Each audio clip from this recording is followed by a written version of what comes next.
बिस्मिल्लाहिर्रहमानिर्रहीम। अज़ीज़ तलबा अस्सलामु अलैकुम।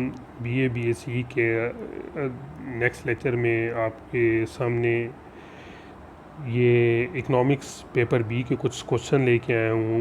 अभी ये जो चैप्टर एंड हो गया था सेज यानी classical theory of income and employment, उसके मशक़ी सवालात हैं। ये आपकी बुक जो ए हमीद शाहिद है, इसके आखिर में जो ये चैप्टर था जो हमने बड़े डिटेल के साथ पढ़ा था और उसके कुछ आपको मैंने थ्योरेटिकल बैकग्राउंड भी बताया और साथ साथ मैंने आपको ये सामने डायग्राम का इज़हार किया। यानी classical theory of income and employment में हमने क्लासिकल का तारफ़ पढ़ा, फिर उसके बाद जो क्लासिकल के मेन पिलर थे उसके बारे में पढ़ा, यानी उसके अजम्पशन, फिर सेज लॉ। ये आपके सामने जो सवालात हैं, से का कानून मंडियाँ क्या हैं, इसकी वजाहत बार्टर सिस्टम और ज़री सिस्टम की मौजूदगी में करें। आप देख रहे होंगे कि यहाँ पर मुख्तलिफ़ सालों में मुख्तलिफ़ यूनिवर्सिटी में इंक्लूडिंग पंजाब यूनिवर्सिटी में भी ये क्वेश्चन आया हुआ है। इसलिए इस क्वेश्चन को आपने रिटन फॉर्म में अपनी जो नोटबुक मैंने आपको थर्ड ईयर में भी बनवाई थी आपसे, आपने BA BSc के एक नोटबुक बनानी है और उसमें ये क्वेश्चन आपने अपने अल्फाज में लिखना है। ठीक है जी। ये क्वेश्चन 3 तर्ज से आया हुआ है। ये कहता है कि से के कानूनी मंडियाँ क्या हैं, इसकी वजाहत बार्टर सिस्टम और ज़री सिस्टम की मौजूदगी में करें, या से की कानूनी मंडियाँ क्या है, इसकी वजाहत ज़री सिस्टम की मौजूदगी में करें, नीज़ इसका तनकीदी जायज़ा भी पेश कीजिए। या क्लासिकल नज़रिया रोज़गार में से की कानूनी मंडियाँ की अहमियत बयान कीजिए, नीज़ इससे आप कैसे मुस्तरद कर दिया गया है। अच्छा जी। इसके अलावा क्लासिकल नज़रिया मुकम्मल रोज़गार की वजाहत करें, इसके लिए तलब की रसद की क़ुव्वतों की मौजूदगी में मईशत में हमेशा मुकम्मल रोज़गार कायम रहता है, इसको वजाहत करें। अच्छा, तीसरा क्वेश्चन ये है कि इशाआ की मंडी, कर्ज़े की मंडी, ज़र की मंडी, मेहनत की मंडी में किस तरह मुकम्मल रोज़गार के हालात पाया जाता है। या क्लासिकल नज़रिया रोज़गार में इशाआ की मंडी क्या होती है, मेहनत की मंडी क्या होती है, ज़र की मंडी क्या होती है, कर्ज़े की मंडी क्या होती है, वगैरह वगैरह। ये अगर आप अपने प्रीवियस लेक्चर जो आपने यूट्यूब पे देखे होंगे, वहाँ पर ये मैंने डिटेल के साथ इसकी वीडियोस बनाकर डायग्राम के ज़रिए इसको एक्सप्लेन किया था। मैं उम्मीद करता हूँ कि आप इसकी प्रैक्टिस करेंगे और ये जो क्वेश्चन है इसको अपनी हैंडबुक में लाजमी लिखेंगे। फिर एक क्लासिकल नज़रिया रोज़गार पर तनकीद कीजिए, फिर डायग्राम से क्लासिकल मॉडल को तश्कील दीजिए, बचतों और सरमायाकारी को भी शामिल कीजिए। और इसी तरह ये जो क्वेश्चन नंबर 6 है कि नज़रिया मकदार हज़ार यानी क्वांटिटी थ्योरी ऑफ मनी क्या है, इसको एक्सप्लेन कीजिए। अजीज़ तलबा, ये आपके सामने 5 से ये 6 क्वेश्चन है और बाज़ क्वेश्चन ऐसे हैं कि जो बार बार रिपीट हुए हैं, इसलिए इस चैप्टर के आपने मैं असाइनमेंट के तौर पर आपको दे रहा हूँ, आपने इसके नोट्स तैयार करने हैं। ठीक हो गया जी। इसके अलावा अज़ीज़ तलबा, जो चैप्टर नंबर 4 यानी बुक के मुताबिक हमारा चल रहा था कीनेजियन का अमूमी नज़रिया रोज़गार, उसमें हमने मजमूई तलब और मजमूई रसद की मौजूदगी में कौमी आमदनी का तवाज़न बयान किया था। फिर इसके अलावा हमने यहाँ पर यह भी डिस्कस किया कि कौमी आमदनी का तवाज़न ज़र की मंडी में किस तरीके से होता है, यानी डिमांड फॉर मनी और सप्लाई ऑफ मनी का जिक्र किया था। और इसके बाद इसको हमने शरह सूद की डिटर्मिनेशन और नेशनल इनकम की डिटर्मिनेशन के साथ डिस्कस किया। अब केन्स के नज़रिया रोज़गार पर तनकीद क्या है। अब यहाँ पर इसके 4 या तकरीबन 4 पॉइंट हैं। इन पॉइंट्स को आपने बड़ी अच्छी तरीके से तैयार करना है।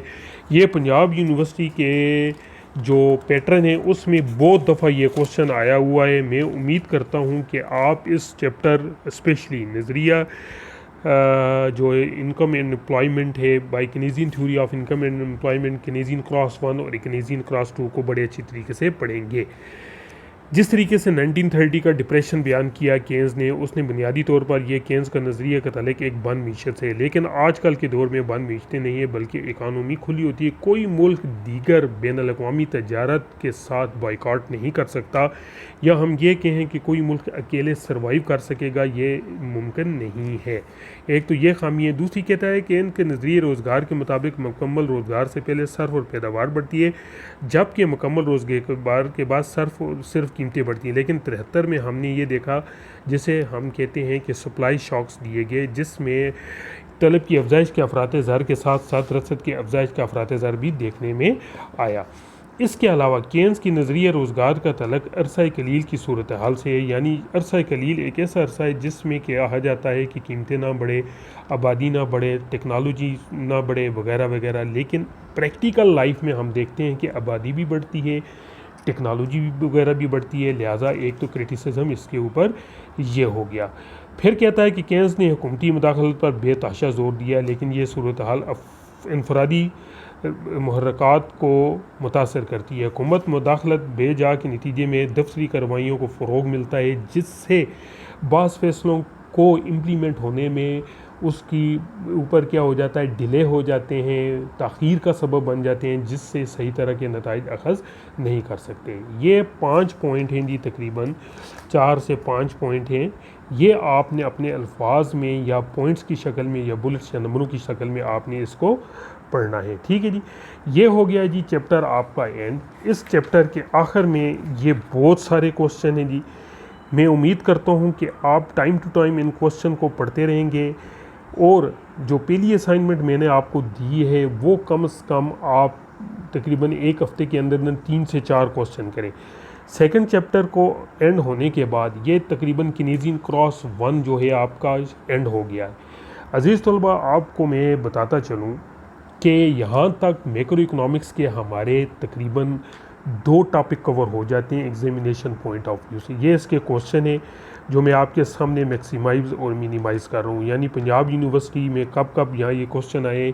इस चैप्टर को बारहा आपने पढ़ना है और इसके ऊपर आपने असाइनमेंट बनानी है, अपने नोट्स बनाने हैं और पूरी मुझसे आपने क्वेश्चनिंग करनी है।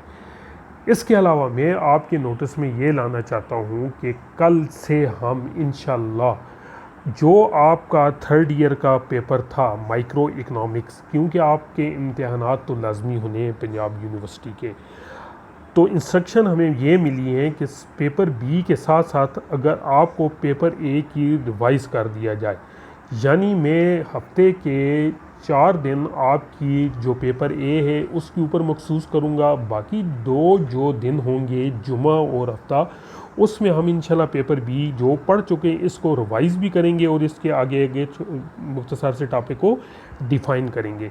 तो इंशाल्लाह कल से हम जो मैथमेटिकल पोर्शन का पहला चैप्टर है जिसमें मुख्तलिफ़ किस्म के मुतग़य्यरात हैं, मैं उनके बारे में आपको पहले लेक्चर दूंगा, फिर अगले दिन आपने उसकी असाइनमेंट मेरे साथ शेयर करनी है मेरे व्हाट्सएप नंबर पर, ठीक है जी। और उसमें आप देखेंगे मैं आपको एक सेल्फ टेस्ट भी दे सकता हूँ, टेस्ट का पैटर्न भी आपके साथ शेयर करूँगा।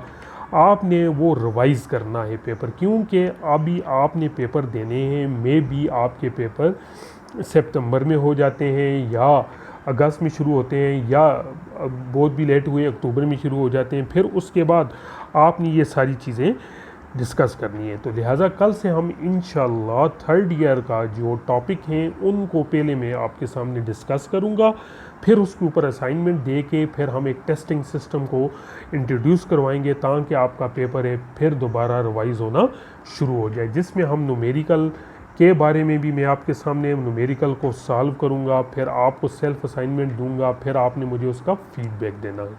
मैं उम्मीद करता हूँ कि तमाम तलबा इससे इस्तेफ़ादा करेंगे, ना सिर्फ वो अपने उस जो स्टडी 3rd ईयर में हम कर चुके हैं उसको रिवाइज़ करेंगे, बल्कि उसमें मज़ीद जो कमी पेशियाँ हैं उसको भी दूर करने में उनको मदद मिलेगी।